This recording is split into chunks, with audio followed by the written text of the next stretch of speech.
Welcome to Couch Time with Sonja, the Grace Season. This episode explores how the Black community as a whole tends to have a taboo-like view and opinion on sex. It's often not talked about amongst the African American families. It's rare that parents actually sit down and explain the topic of sex with their kids. We will look at how this begins in the household and it transpires to a world issue. Healthy sexual awareness isn't something that's even taught in school now. How can we better prepare our children for this type of world, and how is the conversation reintroduced into our household? Let's take it to the couch.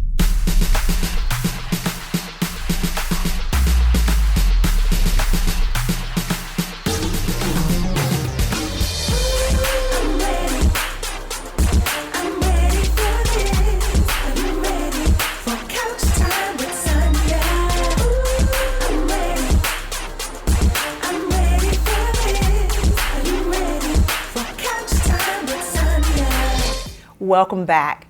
This episode is one that is dear to my heart because my friends are here with me. My friends are the Whites. we have an inside joke. You have to understand. But this is James and Nicole White, and I thank you guys so much for being a part of the set today with me to talk about this very taboo subject, right? Yes. Today we are talking about sex. And I know that you're probably going, ooh, talk about sex? Yes, but it's really more so sex and that it's a taboo subject and why. So let's start off the conversation really with why do we even think that sex is a taboo subject in anyone's household, but the Christian household? Why is it so taboo? From an educational standpoint, it's not necessarily a conversation that we regularly have, how's school? You having sex? It's not one of those type things, and the comfortability of the relationship between parents and children, even, can I explore this area with my children? Do they have the level of maturity to handle such a life-changing conversation? And from a children's standpoint, what will my parents think of me if I have somewhat of a knowledge about it? And so it's an uncomfortable thing. I was given a pamphlet in my laundry when I was a kid. It was just a little white book that was in my folded clothes. Oh, I guess I'm supposed to read this. Okay, and it's got an egg and an avocado. Okay, we'll see if that works. And so It's very uncomfortable. But if you don't, then you allow other things around you to teach your children about something that is life-changing and identity shaping. So it's uncomfortable, but if you can break through those particular walls, then you can find some great connectivity in it as well. He said something that was very key, and he said it is a life-changing experience. And I think that might be where the conversation needs to start, is it is life-changing. And that is kind of like the foundation. It truly is, but I love that you said that. That needs to be the foundation. It is. I think we look from sex from a passionate standpoint first and foremost, but it is to establish identity. Yes. When you fill out an application, they ask you what your sex is. So it's a way of identification. Yes, it is. And so you will find that in engaging with your partner, you have an identity is shaped with that particular partner. Exactly. And if you have multiple partners, then you may have multiple identities out there as well. So it has to be talked about, not just from a, hey, don't do this until you're married standpoint, and that be the end all conversation. Get into the feelings, the emotions, the origin, the need, the way God intended it for it to be. Yes. And then also adding grace to that truth. Because if I don't give you grace with the truth, then I'll make you rebellious. That's good, or James. Make you curious, even beyond where you need to be. That's good, James. And I think it was really important that for us to really talk about the origin of sex, because I was raised by a single mother, and it was very uncomfortable for her to talk about sex with us. She had 2 sons and a daughter, because she didn't have a clear understanding herself, really, what all came with sex and why it was, so, uncomfortable. So it was very difficult for her. So what she would say to me was, hey, listen, don't let them little boys lie in your ear talking about they love you. They don't love you. She would just say things like that, but she wouldn't tell me why sex was bad, which is why I think I ended up being a teenage mom because I didn't know why sex is not bad. I shouldn't say that, but it's bad if you're not married or you're not with the people or the person. Sorry, not the people. The person you should be with, not the people. One person. My heart flooded. But it's important. And I think that because she didn't have a clear understanding herself. I mean, she wasn't raised with a mother and a father in the household. She didn't have, she had some bad experiences with men herself. So she didn't know. Not that she was a bad mother. She loved us, but she just gave us what she could. And I think as a mother, I wanted to give my children more than that because I knew the struggle of entering into something that you weren't clear about and that you were trying to experience. And so what I did with Josiah and Jalen at a younger age than I think they were ready, so I think the maturity needs to be there, but I wanted to give them the book knowledge of it, why your body reacts this way, why your body, yearns for sex, because it does. Yes. You can't That's pretend exactly right. that your body don't yearn for this. That's It exactly actually right. does. But it was designed to yearn for sex. God gave us that because of the reproduction, the things that we were supposed to do as Right. husband and wife, to produce, to have babies, and to be married. I mean, honestly, Yes. That's right. okay? Yes. If there wasn't a desire to be with James, I wouldn't be with him, right? You have to have that desire in order to be intimate with someone. So that was given. One of the things is I want you to think back, and you have to say this because it's the truth, is think back to our ancestors and think back to what was happening in those times. Yeah. What you said was vital. It's an identity thing. Yes. Well, think about what was happening then and the way that sex was portrayed then. Because, when you've been raped, it's not a sacred thing. It's not a beautiful thing. At that time, although sex is beautiful and supposed to be beautiful, it wasn't beautiful. So it became taboo. It turned to a taboo situation where I don't want to talk about it because it wasn't something good happening. It's part of the oppression of Yes. our history. Yes. Unfortunately, while we were being misused as people, our body parts are being fetishized. Yes. That's exactly right. And so you've had men and their genitals being fetishized upon. There's always a big, and so you beat us, but then we're forced to have activities with the women, and then women even stripped naked in display for having voluptuous breasts and their behinds. Yes. And now, unfortunately, we find a way to do it to ourselves. Yeah. Through videos, through music, through media. Now it's a pattern, and so people may not find their identity through who they're supposed to be, but finding their identity through their genitalia. And so now they're bragging about the shapes, the figures, the sexual prowess. And so they're identifying themselves by what they can do sexually and not who God created them to be. That right there was powerful. Yes, I know that it's a tough subject sometimes to talk about, that you have to dig in deep, but you have to dig in deep to talk about the things that you really don't want to talk about to get to the reality of where we are today. Stay tuned, there's more with this beautiful couple, but also there's more that we're going to dive into in relation to the discussion on sex. We'll be right back. I'm ready for this. Are you ready for couch time with Sonja? There are people who are watching this show that have different aspirations, that have different beliefs, different religious beliefs, and those religious beliefs have different views on relationships between men and women. I'm ready for this. Are you ready for couch time with Sonja? Are you ready for couch time with Sonja? Welcome back. This conversation is, of course, one that is pretty deep, but it's been very good with the whites, I'll be honest with it. I want to go into the question about faith. So how does faith play into the discussion of sex? That's huge. That is huge. And we're talking about from a religious standpoint. There are people who are watching this show that have different aspirations, that have different beliefs, different religious beliefs.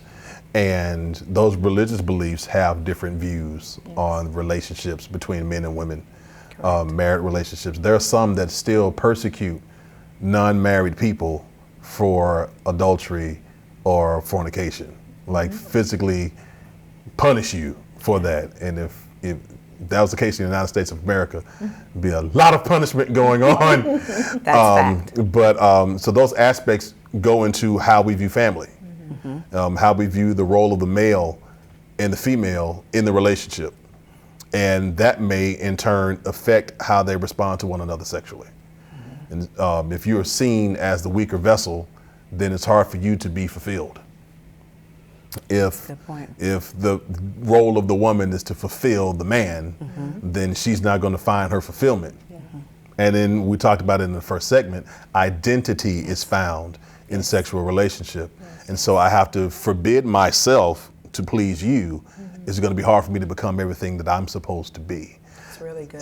It's difficult when you deal with that because men are seen, like when I was growing up, my identity was found in how many relationships, how many women I could conquer, basically, you know. Right. But if a woman or a girl my age was promiscuous in the same way, then she was treated as a slut, treated as trash, and that was her name by both girls and boys. Right. No one wanted to fool with her, and the guys just wanted to pass her around. And so it's a different thought process when it comes to, and now what you're seeing now are women trying to own it.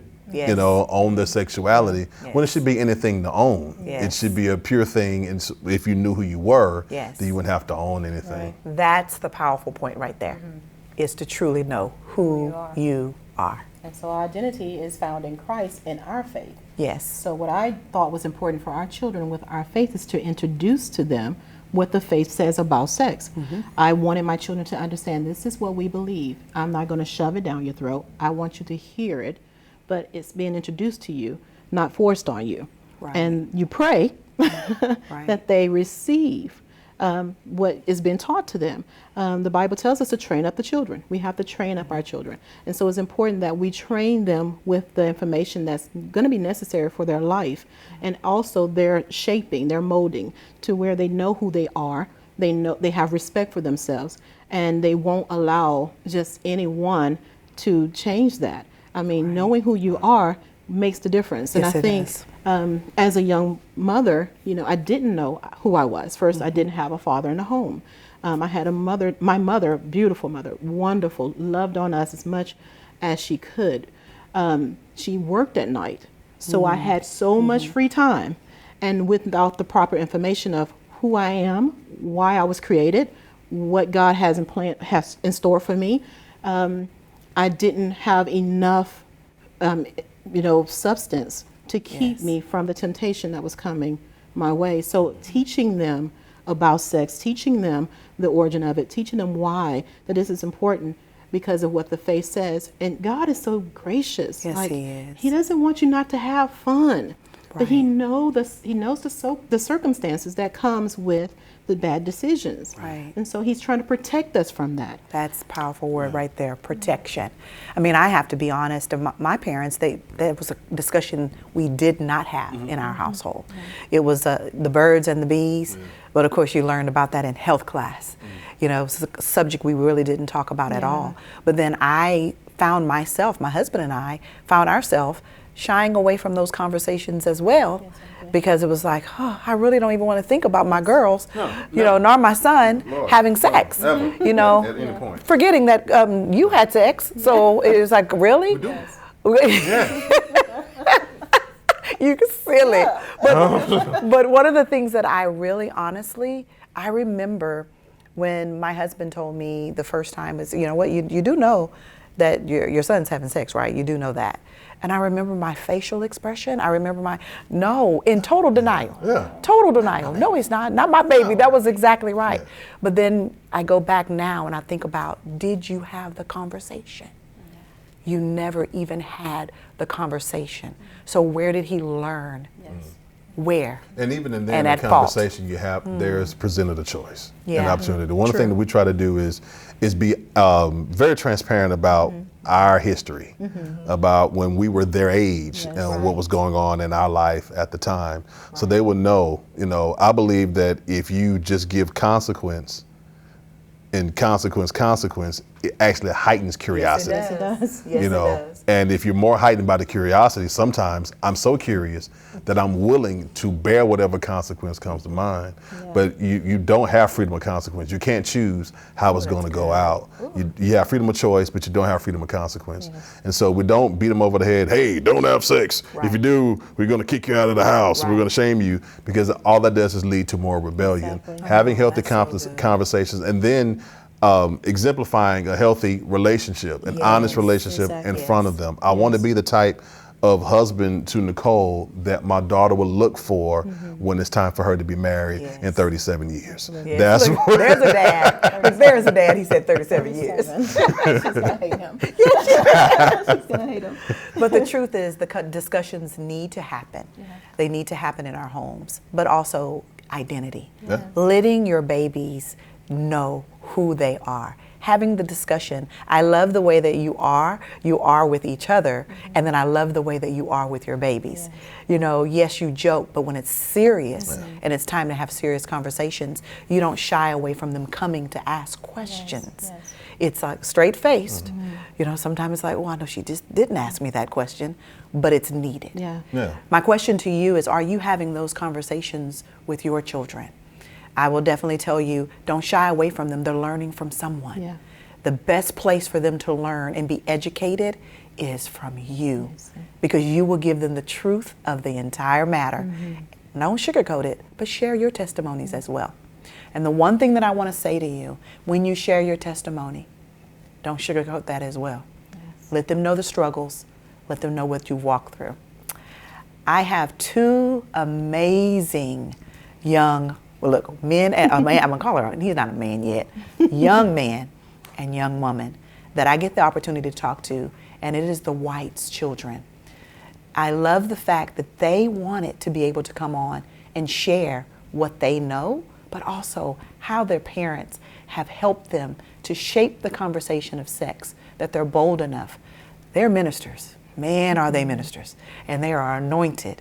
And you're going to get a chance to see that as well. We'll be right back.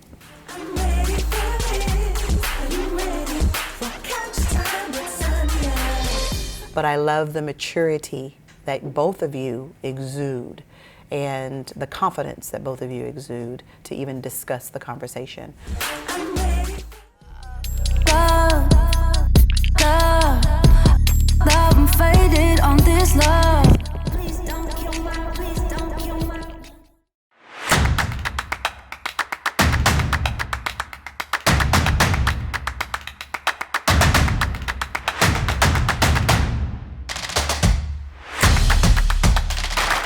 Are you ready for couch time with Sonja? Welcome back. Well, I had the conversation with the Whites, the husband and wife.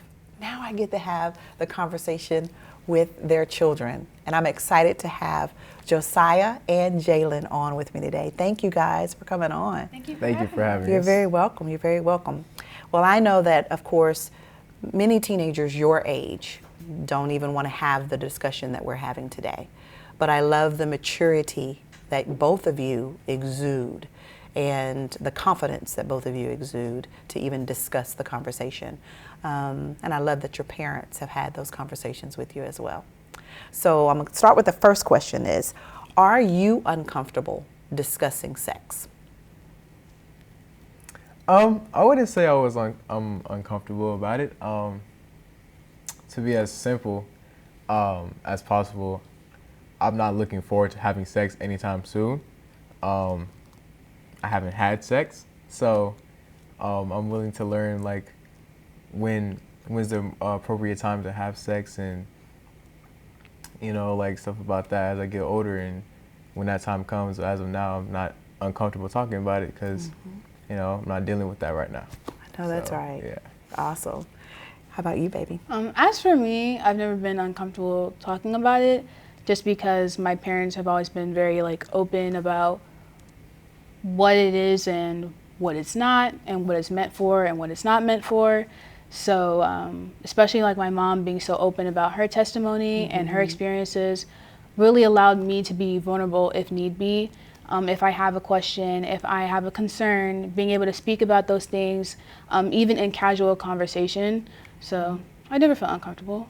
Awesome. Now, tell me your age, Josiah. I'm 14. Awesome. And how about yours? I'm 16. I remember these babies when they were little. So to see you sitting here today, oh my gosh, but your maturity levels is just absolutely amazing. So of course the discussions happen around school and with others. You know, do you try to steer them with the conversation, or when they start asking questions, do you kind of just help them steer to their parents to answer those questions? How do you kind of handle that? Because let's be real, we know there's conversations all the time. You know, I may be old, but I ain't that old. But how do you steer them to help them get help? Usually I try and avoid arguments as much as possible.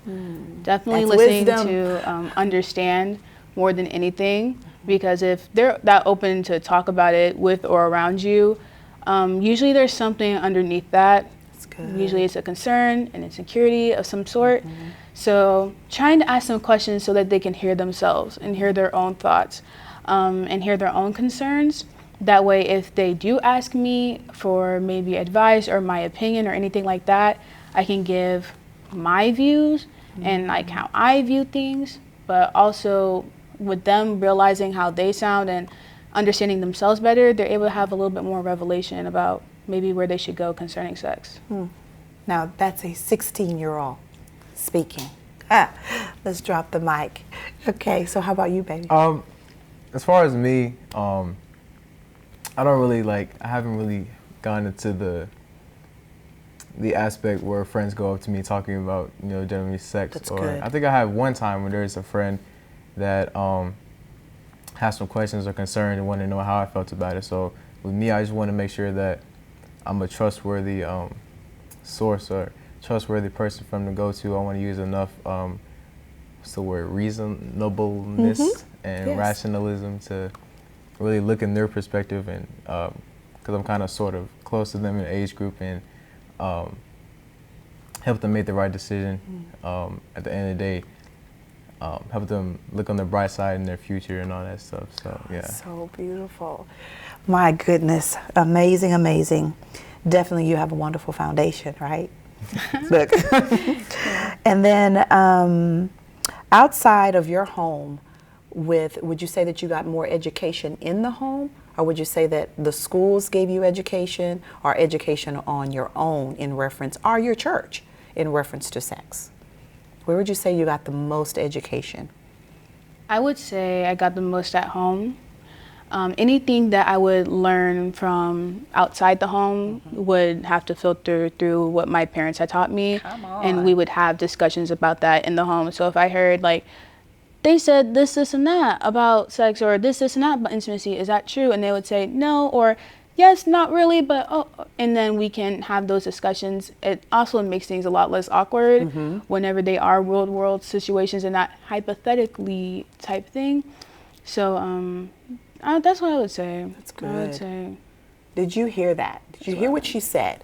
She said that yes, at home is where she got the most of her education. But when she did hear things on the outside, what did she do? She filtered it through her home with more conversation. That right there is a nugget, not just for the young, it's also for us and the older. That's a great nugget. For me, I feel like I learned more about sex through social media. I remember one time I was sitting on my phone and I was like, man, just scrolling through Instagram and all these apps, it's like, this is a lot about sex. This is all over the place. And I was just like, man, it's kind of hard to avoid it. A lot of times I have to take a step back, maybe or watch some TV or go downstairs or something, just distance myself from that, because a lot of times it's all over the place, and I don't really need all that, especially me, my age, hormones and all that stuff. Right. I don't really surround myself with all that stuff. It might make me act up or whatever. Right. You know? But I think that that's beautiful because you recognize it. I mean, Josiah, you didn't have to recognize it. You recognize this is just too much, and you removed yourself, which I think is absolutely beautiful. But the honesty of what he just said is being honest about social media. Social media tells and teaches your children things that you may not want them to learn, but guess what? They're learning it. They're seeing it, it's there. But the beautiful thing is that because of the discussions you have at home, you know, wait a minute, this isn't right. But it's also because of your own relationships that you have with God. Right. And your own relationships with God, there's a nudge there that lets you know, this might not be for me. Would you agree with that? 100%. Mm-hmm. Tell me a little bit about your faith and how you feel in reference to your faith. We're going to end on that question. As far as like sex or just? No, just in general. Man, my faith, I'm really excited for, I feel like I'm starting a new chapter. I had a moment in August 3rd, I believe, where it was just like a strong moment in my room. The Holy Spirit and God and just everything was just like coming at me, and like I was just like rethinking my whole life and seeing like I can't do this without God, you know? And it's just like I was ready to start this new journey. I remember my dad came in and I had tears in my eyes, and I was just like I'm going through it, right? So as far as that, just moving on from that moment, I always think about that, and I'm just like, I'm ready to really fulfill everything God has for me, and I'm ready to build my faith. I'm really trying to hear enough of God's word or whatever He's telling me to have a nice base. Yes. So when I get older and things start coming, I can know what I learned when I was 14 years old and when I kept hearing and about His goodness and stuff. So yeah, I'm just ready to do it. He is so good, isn't He? Right. How about you, baby? My faith is everything to me. My relationship with God is constantly growing stronger, even like through adversity, and it makes things a lot easier, even though like the world seems so complicated and things are always changing. My God stays the same. Hallelujah. That right there, I think, is what we end on. Did you hear what she said? Our God remains the same. Powerful. The most amazing thing that you can do is communicate. So I ask you, communicate with your loved ones around you, but especially with your children. Not just in the communication of sex, but in the communication of relationship, period. I hope and pray that you've enjoyed this episode and that you understand the importance of having a communication and an open line of communication with not just your young ones, but also with your spouse or your significant other. We'll talk to you soon. See you on the next episode. Bye-bye.